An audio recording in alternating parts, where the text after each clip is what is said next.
Assalamualaikum warahmatullahi wabarakatuh.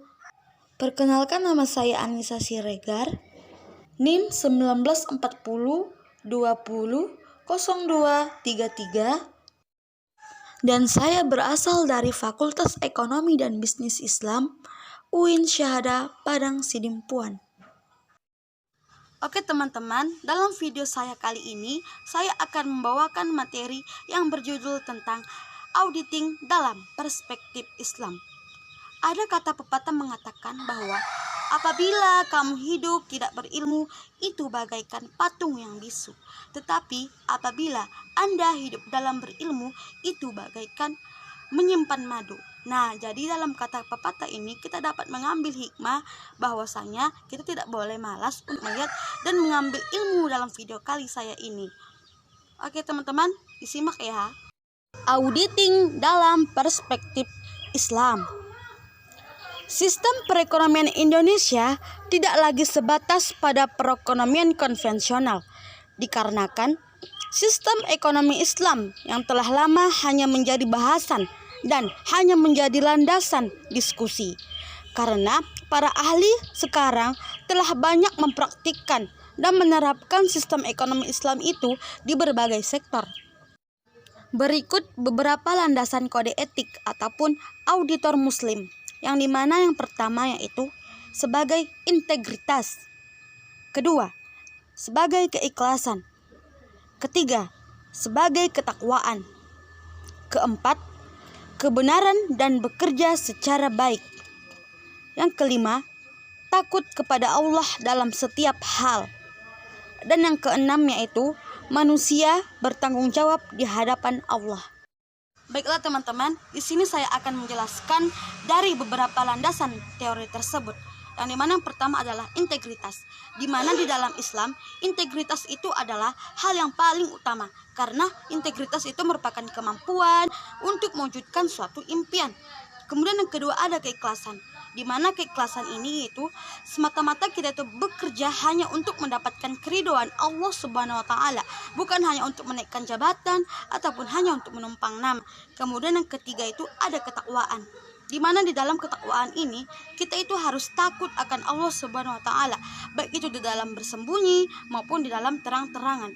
Dikarenakan apabila kita salah mempergunakan kekayaan, kita itu bisa jauh dari yang dikatakan sebagai teori dalam Islam.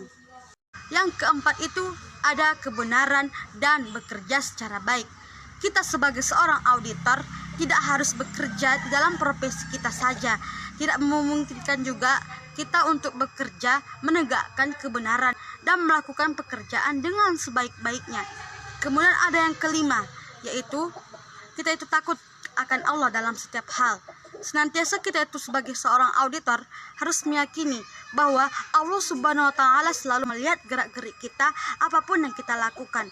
Kemudian yang terakhir, yang keenam, yaitu manusia itu bertanggung jawab kepada Allah Subhanahu wa taala, di mana manusia itu, apalagi kita sebagai seorang auditor, itu harus mempertanggungjawabkan segala apa yang kita lakukan di dalam bekerja.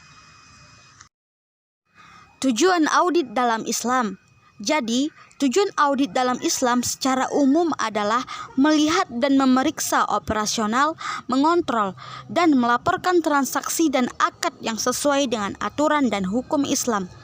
Kemudian, audit syariah juga merupakan salah satu cara untuk menjaga dan memastikan integritas lembaga keuangan syariah dalam menjalankan prinsip syariah. Alhamdulillah teman-teman sekalian, kita telah mencapai materi terakhir. Mohon bersabar dan disimak ya teman-teman. Yang terakhir yaitu perbedaan audit syariah dan audit konvensional. Pembeda audit syariah dan audit konvensional adalah terdapat dalam aspek syariahnya, yang dimana aspek syariah itu membutuhkan dua kualifikasi, yaitu keuangan dan juga perbankan syariah. Akan tetapi, apabila audit konvensional itu, dia itu hanya mengacu pada hukum Anglo-Amerika dan tidak didasari oleh hukum agama.